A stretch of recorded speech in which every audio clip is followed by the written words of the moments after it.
One of the many pains with reading this book out loud is trying to remember where I left off because, I might finish a page, but then there's these footnotes, or I might like stop in the middle of a paragraph, and then there's these footnotes that I read last, and I have to like look back and where the footnote, and there's no plot really. So, but I think I'm reading at the next spot, the following page. As The Rambler was entirely the work of one man, there was, of course, such a uniformity in its texture as very much to exclude the charm of variety. And the grave and often solemn cast of thinking which distinguished it from other periodical papers made it, for some time, not generally liked. So slowly did this excellent work, of which 12 editions had now issued from the press, gain upon the world at large, that even in the closing numbers the author says, "I have never been much a favorite of the public." Contradicting a little bit what he said earlier, I think, when he was saying how much the public, in relation to his play, how much the public mattered. That's my opinion. Yet, very soon after its commencement, there were who felt and acknowledged its uncommon excellence. I was missing a word there. There were some, I guess, who felt the knowledge its uncommon excellence. Verses in its praise appeared in the newspapers, and the editors of the Gentleman's Magazine mentions in October his having received several letters to the same purpose from the learned. The Student, or Oxford and Cambridge Miscellany, in which Mr. Bonald Thorntons and Mr. Cullman were the principal writers, described it as a work that exceeds anything of the kind ever published in this kingdom, some of the spectators excepted, if indeed they may be accepted. And afterwards, may the public favours crown his merits, and may not the English, under the auspicious reign of George II, neglect the man who, had he lived in the first century, would have been one of the greatest favourites of Augustus. This flattery of the monarch had no effect. It is too well known that the second George never was an Augustus to learning or genius. Johnson told me, with an amiable fondness, a little pleasing circumstances relative to this work. Mrs. Johnson, in whose judgment and taste he had great confidence, said to him, after a few numbers of the Rambler had come out, "I thought very well of you before, but I did not imagine you could have written anything equal to this." Distant praise, from whatever quarter, is not so delightful as that of a wife whom a man loves and esteems. Her approbation may be said to come home to his bosom, and being so near, its effect is most sensible and permanent. Mr. James Elphinston, who has since published various works, and who was ever esteemed by Johnson as a worthy man, happened to be in Scotland while the Rambler was coming out in single papers at London. With a laudable zeal at once for the improvement of his countrymen and the reputation of his friend, he suggested and took the charge of an edition of those essays at Edinburgh, which followed progressively the London publication. It was executed in this printing office of Sands, Murray and Cochrane, with uncommon elegance, upon writing paper of a duodecimo size. Duodecimo size? And with the greatest correctness. And Mr. Elphinston enriched it with translations of the mottos. When completed, it made 8 handsome volumes. It is unquestionably the most accurate and beautiful edition of this work, and there being but a small impression, it has now become scarce and sells at a very high price on Amazon. That's just me. The following letters, written at this time, though not dated, will show how much pleased Johnson was with this publication and the kindness and regard he had for Mr. Elphinston. To Mr. James Elphinston. No date. But it, in brackets down here, it says the letter is misplaced. It belongs to 1751 or 1752. So Boswell has it order in the 1750 size section is the word I'm thinking of. I'm a little sleepy today. I cannot but confess the failures of my correspondence, but hope the same regard which you express for me on every other occasion will incline you to forgive me. I am often, very often, ill, and so when I am well I am obliged to work, and indeed have never much used myself to punctuality. You are, however, not to make unkind inference when I forbear to reply to your kindness. For be assured I never receive a letter from you without great pleasure, and a very warm sense of your generosity and friendship, which I heartily blame myself for not cultivating with more care. In this, as in many other cases, I go wrong, in opposition to conviction. For I think scarce any temporal good quality to be desired with the regard and familiarity of worthy men. I hope we shall be some time nearer to each other, and have a more ready way of pouring out our hearts. I am glad that you will find encouragement to proceed in your application, and shall beg the favor of 6 more volumes to add to my former 6. When you can, with any convenience, send them me. Please to present a set in my name to Mr. Rudiman, of whom I hear that his learning is not his highest excellence. I have transcribed the mottos and returned them. I hope not too late, of which I think many very happily performed. Mr. Cave has put the last in the magazine, in which I think he did well. I beg of you to write soon, and to write often, and to write long letters, which I hope in time to repay you. But you must be a patient creditor. I have, however, this of gratitude, that I think of you with regard, which I do not, perhaps, give the proofs which I ought, of being, sir, your most obliged and most humble servant, Sam Johnson. Footnote here about Mr. Rudiman, who Johnson in this letter says his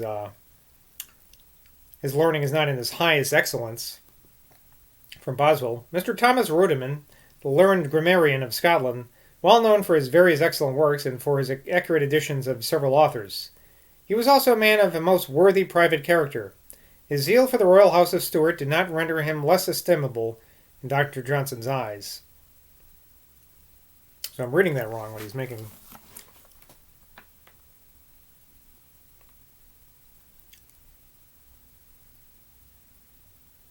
Well, I'm going to read the sentence again and see if you can make sense of it. Please to present a set in my name to Mr. Rudiman, of whom I hear that his learning is not his highest excellence. I don't know how that's not saying he's an idiot, but maybe I'm an idiot for not getting that. Anyway, let's continue. This year, Johnson wrote to the same gentleman another letter upon a mournful occasion. So to confuse matters, this letter is from 1750. That other letter, Boswell thought was from 1750, but a later bracketed footnote here is telling us it's from 1751 or 1752, not from 1750. So this letter is actually predates the one I just read, but Boswell doesn't know that. Okay? Now that we've cleared that all up, that pointless fact. To Mr. James Elphinson, September 25th, 1750. Dear Sir, you have, as I find by every kind of evidence, lost an excellent mother, and I hope you will not think me incapable of partaking of your grief. I have a mother, now 82 years of age, whom, therefore, I must soon lose, unless it pleases God that she rather should mourn for me. I read the letters in which you relate your mother's death to Mrs. Stratham, and think I do myself honor when I tell you that I read them with tears. But tears are neither to you nor to me of any further use, when once the tributes of nature has been paid. The business of life summons us away from useless grief, and calls us to the exercise of those virtues of which we are lamenting our deprivation. The greatest benefit which one friend can confer upon another is to guard and excite and elevate his virtues. This your mother will still perform, if you diligently preserve the memory of her life and of her death. A life, so far as I can learn, useful, wise, and innocent, and a death resigned, peaceful, and holy. I cannot forbear to mention that neither reason nor revelation denies you to hope that you may increase her happiness by obeying her precepts. and that she may in her present state look with pleasure upon every act of virtue to which her instructions or example have contributed. Whether this be more than a pleasing dream or just an opinion of separate spirits is, indeed, of no great importance to us when we consider ourselves as acting under the eye of God. Yet surely there is something pleasing in the belief that our separation from those whom we love is merely corporal, and it may be a great incitement to virtuous friendship if it can be made probable that that union will have received the divine approbations shall continue through eternity. There is one expedient by which you may, in some degree, continue her presence. If you write down minutely what you remember of her from your earliest years, you will read it with great pleasure, and receive from it many hints of soothing recollection, when time shall remove her yet farther from you, and your groove shall be matured to veneration. To this, however painful for the present, I cannot but advise you, as to a source of comfort and satisfaction in the time to come. For all comfort and all satisfaction is sincerely wished to you by, dear sir, your most obliged, most obedient, and most humble servant, Sam Johnson. Now that's a nice letter. I can understand why the guy might have given him some slack later on in that other letter we just read. It was a good letter. The Rambler has increased in fame as in age. Soon after its first folio edition was concluded, it was published in 6 duodecimo volumes. And its author lived to see 10 numerous editions of it in London, besides those of Ireland and Scotland.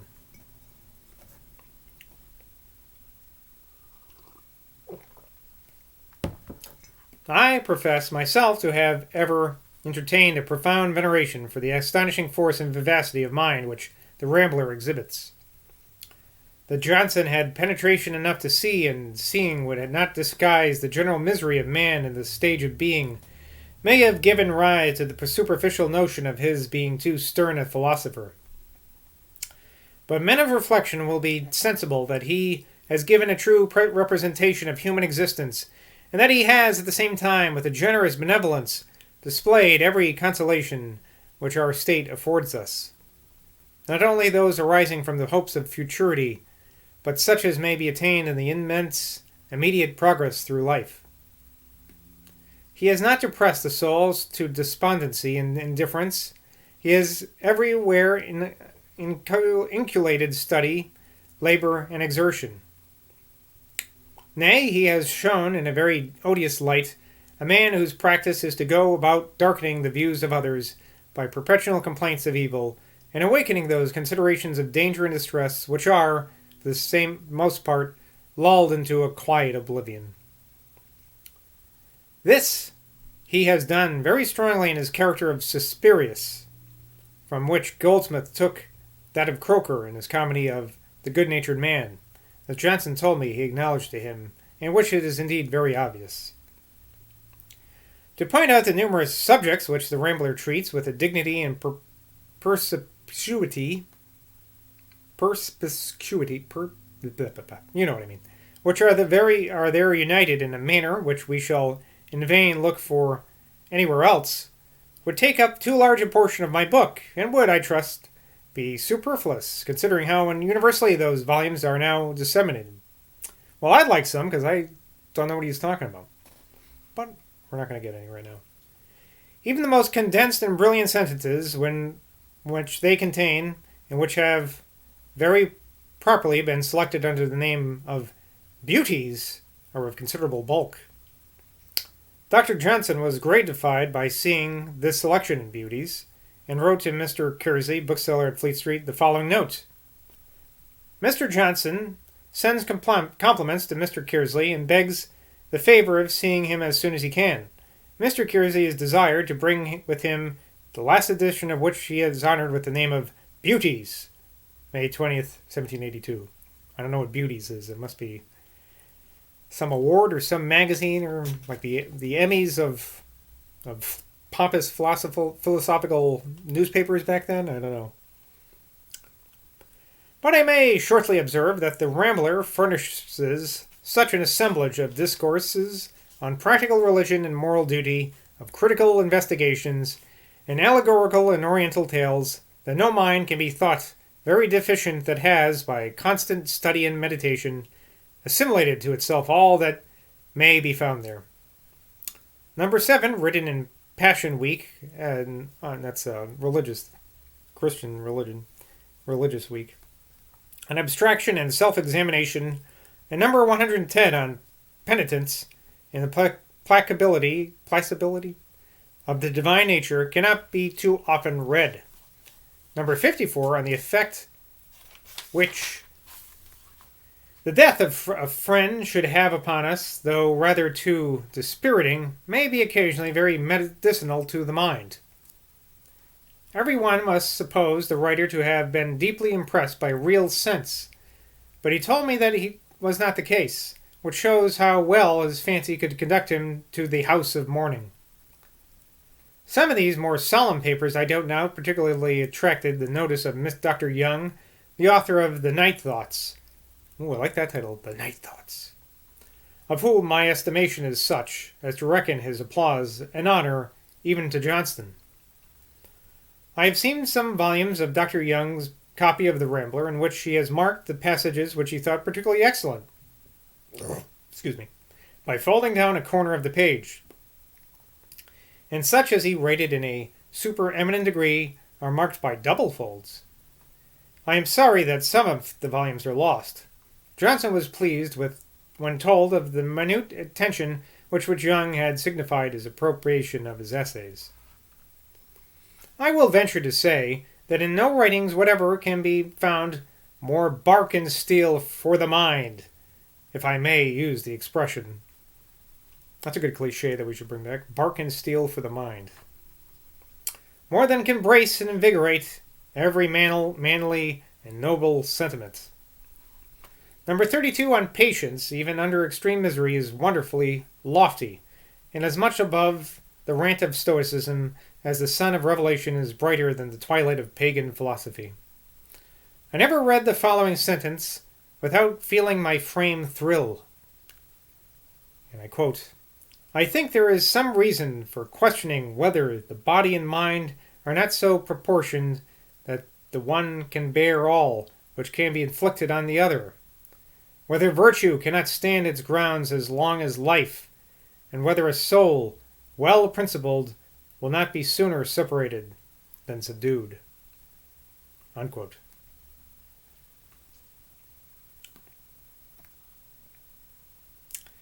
Though instruction by the predominant purpose of the Rambler, though instruction be the predominant purpose of the Rambler, yet it is enlivened with considerable portion of amusement. Nothing can be more erroneous than the notion which some persons have entertained that Johnson was then a retired author, ignorant of the world, and of consequence that he wrote only from his imagination when he described characters and manners. He said to me that before he wrote that work, he had been running around the world, as he expressed it, more than almost anybody.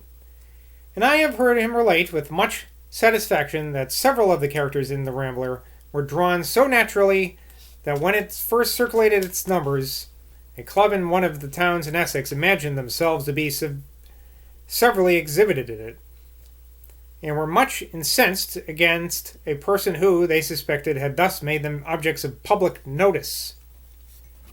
Nor were they quieted till authentic assurance was given them that The Rambler was written by a person who had never heard of any of one of them. Some of the characters are believed to have been actually drawn from the life, particularly that of Prospero from Garrick, who never entirely forgave its pointed satire. For instances of fertility of fancy and accurate description of real life, I appeal to number 19, a man who wanders from one profession to another, with most plausible reason for every change. Number 34, female fastidiousness and timorous refinement. Number 82, a virtuoso who has collected curiosities. Number 88, really number 98 in brackets we're told, petty modes of entertaining a company and conciliating kindness, sorry. Number 182, fortune hunting. Number 194 to 195, a tutor's account of the follies of his pupil. Number 197 to 198, legacy hunting. He is given a specimen of his nice observations of the mere external appearances of life in the following passages in number 179, against affectation that freaken the most disgusting quality.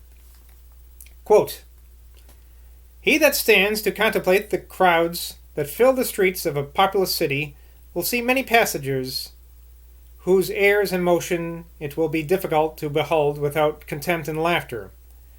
But if he examine what are the appearances that thus powerfully excite his risibility, he will find among them neither poverty nor disease, nor any involuntary or painful defect.